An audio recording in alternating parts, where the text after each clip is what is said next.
नमस्कार दोस्तों, मैं हूं श्यामवीर सिंह और आप देख रहे हैं हमारा चैनल जैसलमेर की गलियां।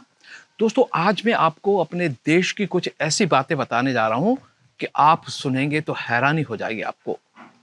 आप कभी ऐसा सोच सकते हैं कि भारत अपने लोगों की गरीबी दूर करने के लिए, अपने प्रोजेक्ट पूरा करने के लिए कभी आईएमएफ से, कभी जापान से, कभी सऊदी अरबिया से, पता नहीं कहां-कहां से कर्ज लेके आता है। कई बार तो कम ब्याज पे मिल जाता है और कई बार भारी ब्याज पर भी सरकार को शॉर्ट टर्म लोन लेना पड़ता है। लेकिन क्या पता है आपको कि भारत ने उस देश को भारी मात्रा में कर्ज दे रखा है जो कि दुनिया का सबसे अमीर देश कहलाता है, यानी अमेरिका। कितना कर्ज दे रखा है? देखिए, मान लीजिए कि आपके पास में 100 रुपया है और 100 रुपए में से 35 रुपए तो आपने एक ऐसे आदमी को दे दिए जो कि बहुत अमीर है, और उसके बदले में क्या मिलता है? एक बहुत छोटा सा 100-200 करोड़ का ब्याज। यानी भारत ने अमेरिका को 234 अरब डॉलर का कर्ज दे रखा है। और कैसे? अब सोच रहे होंगे भारत किसको कर्ज देगा? भारत तो खुद दूसरों से कर्ज मांगता है। यही तो होता रहा है अब तक। जितनी सरकारें आई, अब अमेरिका ने क्या गेम खेला शुरू से कि दुनिया के देशों से कहा कि हम एक जो यूएस ट्रेजरी बॉन्ड कहा जाता है कि ये खरीदो और इसके बदले में आपको हम ब्याज देंगे। अरे ब्याज दोगे, पैसा होगा तब तो हम आपको वो पैसा देंगे। लेकिन अमेरिका ने गरीब देशों पर, भारत जैसे और जैसे सऊदी अरबिया है, उन पे ऐसा दबाव बनाया कि भाई आपको सुरक्षित रहना है, आपके देश को हम सपोर्ट करेंगे, आईएमएफ से कर्ज दिलवाएंगे और यूएन में आपका सपोर्ट करेंगे, आप हमारे ट्रेजरी बॉन्ड खरीदो। तो भारी मात्रा में दुनिया के सभी देशों ने अमेरिका के दबाव में उनके ट्रेजरी बॉन्ड खरीदे और उनका पैसा अमेरिका के पास चला गया। तो आज अमेरिका के पास दुनिया का सबसे बड़ा कर्जदार अमेरिका है। 38 ट्रिलियन डॉलर का कर्ज है अमेरिका के पास, जिसमें 234 अरब डॉलर तो भारत का ही है। और ये कितना होता है? भारत की पूरी जीडीपी का 10 गुना कर्जा है। और ये कर्जा छोटे छोटे देशों का है, तो उसको ज्यादा कुछ नहीं है, 1-2% ब्याज देता है बस। अब भारत और अमेरिका की दुश्मनी यहीं से शुरू हुई कि देखिए, अमेरिका में भारत का सोना पड़ा है, दुनिया के कई देशों का सोना वहां रख देते थे, अपना पैसा वहां रख दिया, ट्रेजरी बॉन्ड खरीद लिए। यानी हमारे देश में पैसा रखना क्या कोई लूट के ले जाएगा? असुरक्षित देश माने गए तो वो अपना पैसा बचाने के लिए अमेरिका में रख दिया करते थे। जैसे कि गांव वाले क्या करते थे, गहने वगैरह है ना, शादी वगैरह हुई तो शहर के अंदर किसी साहूकार के यहाँ गिरवी रख देते थे कि वहां सेब पड़े हैं और पैसा ले लेते उसके बदले में और अपना काम चलाते रहते। ठीक वैसा ही, यानी आपके घर में पैसा सुरक्षित नहीं है, इसलिए हम अमेरिका में भेज दिया करते थे। अब भारत में इतनी गरीबी कि देखिए बहुत सारे प्रोजेक्ट अधूरे पड़े हैं, सड़कें नहीं थी, लोगों के पास घर नहीं थे, लेकिन अमेरिका हमारा पैसे का यूज करके वहां पर अपना इंफ्रास्ट्रक्चर डेवलप कर रहा और सारे मजे कर रहे थे। उसके बदले में भारत को थोड़ा बहुत पैसा दे दिया जाता था, 100-200 करोड़ ब्याज के रूप में।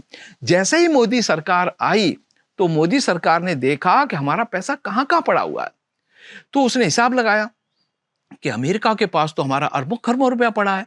तो उसने कहा कि ये देश का पैसा है, देश के विकास में लगना चाहिए। तो अमेरिका से उसके ट्रेजरी बॉन्ड बेचना शुरू कर दिया। और अभी एकदम तो बिक नहीं सकते।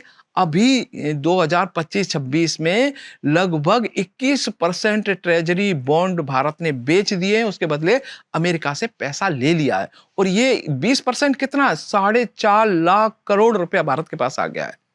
अब आप सोच नहीं रहे होंगे कि ये भारत के बाद इतनी रोडें बन रही हैं, बुलेट ट्रेन बन रही है, ये 4.5 लाख करोड़ रुपया कितना होता है बताऊं आपको?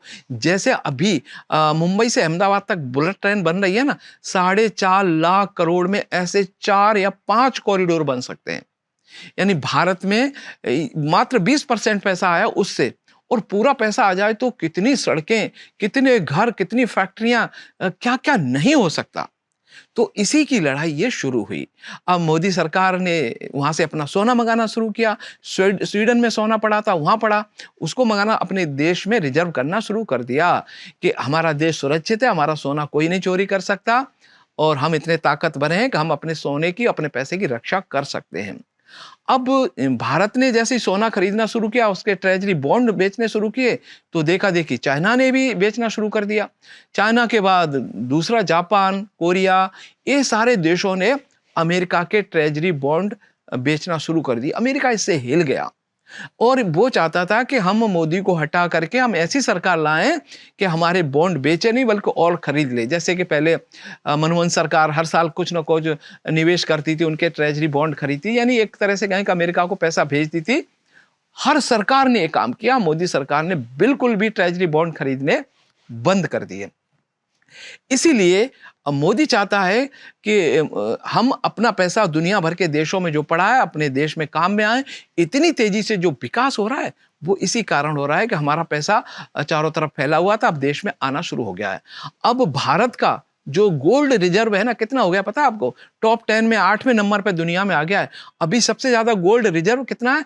8000 टन अमेरिका के पास है और स्वीडन है, बहुत सारे देश हैं बड़े बड़े, लेकिन भारत के पास अभी 880 टन यानी 900 टन के आसपास सोना मान लीजिए भारत के पास है। 1000 टन होने वाला है। और जो अमेरिका के पास 8000 टन सोना पड़ा है वो खुद अमेरिका का नहीं है, दुनिया के दूसरे देशों ने वहां उस सोने को रखा हुआ है। इसीलिए अमेरिका की साख बनी हुई है कि अमेरिका बहुत बड़ा देश है, बहुत अमीर देश है, कोई लूटेगा नहीं। तो सबसे देखो, अपने देश के जो प्रॉपर्टी है उसकी रक्षा करनी है तो हमको ताकतवर बनना होगा। हमारे पास ताकत होगी तो कोई भी चोर उचक्के लुटेरे भारत की तरफ देखेंगे नहीं। पूर्व का हम अगर उदाहरण लें तो जो अफगानिस्तान के लुटेरे आए, अब्दाली आया, महमूद गजनबी आया और यहाँ देखते थे बहुत सारा सोना पड़ा है, लूट के चले जाते थे। क्योंकि उस समय हमारे देश में छोटी छोटी रियासतें थी, उनके पास इतनी ताकत नहीं थी, रिजर्व सैनिक नहीं थे। अब भारत ने अपनी ताकत को बढ़ाना शुरू किया है और भारत अब दुनिया की चौथी जो सैनिक ताकत बन चुका है और भारत आने वाले समय में तीसरी और फिर ऐसा माना जा रहा है कि दूसरी सबसे पावरफुल कंट्री बन जाएगा। तो भारत अपनी सैनिक ताकत बढ़ाएगा तभी अपने सोने चांदी के लोगों की रक्षा कर पाएगा, तभी दुनिया के देशों का विश्वास बढ़ेगा। तो अब तक जो होता रहा है उसके उलट अब जो मोदी सरकार है अपने देश का पैसा वापस ला करके देश के विकास में खर्च कर रही है। तो अभी तो जो छोटी मोटी सरकार हैं जो कहते हैं कि अमेरिका की बात नहीं मानता, उसको ये ट्रंप सरकार या अमेरिका उसको हटा देता है। बहुत सरकारें इन्होंने उनका तख्ता पलट करवाया है। ईरान नहीं बात मान रहा, ईरान के ऊपर आ गया, इराक ने नहीं मानी, इराक के ऊपर अटैक कर दिया। और भारत इतनी छोटी मोटी ताकत नहीं है, नहीं तो भारत की भी सत्ता कब का ये उलट देता। पाकिस्तान में अपने मनमर्जी का जो है पीएम बिठा देता है। तो जो अमेरिका की बात नहीं मानता तो उसको वो हटा देता, क्योंकि अमेरिका एक पावरफुल देश है। लेकिन भारत को अमेरिका हो चाहे रसिया हो चाहे कोई भी कितनी ताकतवर हो, चाइना हो, इनसे बराबरी का रिश्ता रखना है। और तो हम ये रिश्ता तभी रख पाएंगे जबकि हमारी पावर बड़ी होगी। जिस प्रकार से रसिया ने यूक्रेन पर अटैक किया, कोई नहीं बोला, क्योंकि उसके पास परमाणु बम है, उसके पास ताकत है। तो हमको भी उतना शक्तिशाली तो बनना ही है कि हम अपनी मर्जी से कुछ भी करें तो दुनिया का तीसरा देश उसमें दखल ना दे। तो दोस्तों, अभी बहुत सारी ऐसी कहानियां हैं कि पुरानी सरकारों ने क्या कुछ किया है और हमारे देश को बर्बाद करने में कोई कसर नहीं छोड़ी है। तो देखते रहिएगा हमारा चैनल, तो हम आपको ऐसी ही अंदर की खबरें बताते रहेंगे कि किस प्रकार से भारत के विकास में अवरोध पैदा किया गया, भारत के पैसे का सदुपयोग नहीं किया गया। अब भारत में जो इस पैसे का उपयोग होगा और अभी ईयू के साथ में जो समझौता हुआ है उससे भारत के नए विकास के नए दौर की शुरुआत होने वाली है। थोड़े ही दिन की बात है, भारत एक बहुत महाशक्तिशाली देश के रूप में उभरने वाला है। विश्वास रखिए और देखते रहिए मेरा चैनल। नमस्कार।